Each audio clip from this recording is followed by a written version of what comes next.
đó để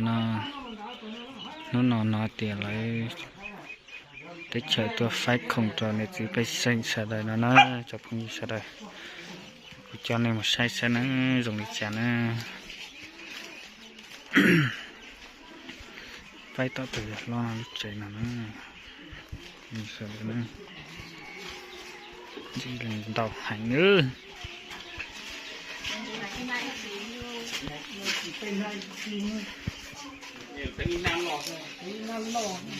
cà ri đó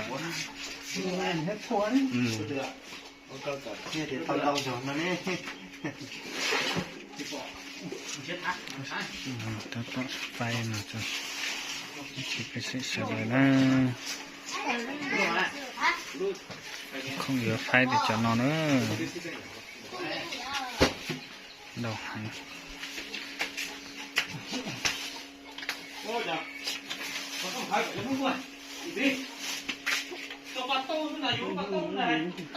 nhìn lo tôi bị hả? Có hành đó rồi. Còn lấy tuôn ra cho không bé một té rồi hả liền? Lấy hết tôi.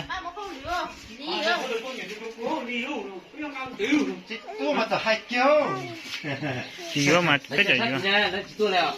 À, cũng có phụ điện nó mua gì mà hai kia là cũng sẽ rất là to. Cái gì cho nó lên nó cả. Chơi xứ. Bây giờ con thấy tà này lấy tao số này.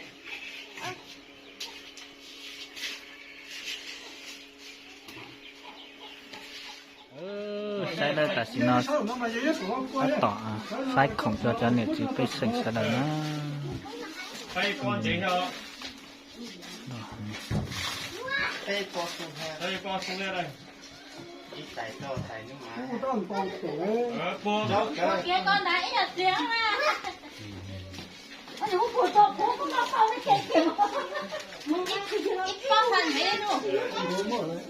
Con tí tôi nhắn chứ đi. Con tí về. Rồi.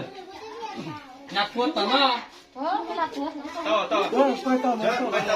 Nó có đi uống à? Nhặt cuốn tầm. phải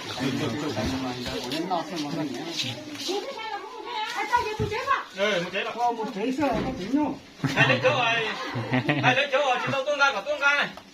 Chỗ giảm này. tôi mới cởi cho cho Tổng cái tuổi chị thà. Đó. Có mù sao? Lấy quay chụp tiền mà chúng. Đó, biết chưa? Nó rồi vô mà lo. Bị tí này. Chuẩn bị cái.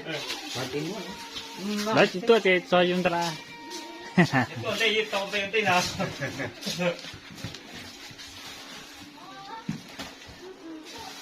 không tàu hành nữa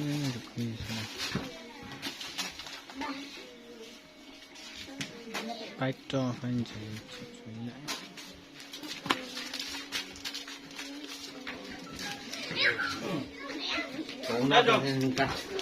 Đấy rồi. Quay thì lấy cái phôi thì hả tông tông. Nhà kêu ok à. Lâu lý á, cái gì Có mấy cái lý do to, cái mà nó khác những cái lâu lý. chỉ tặng quay á.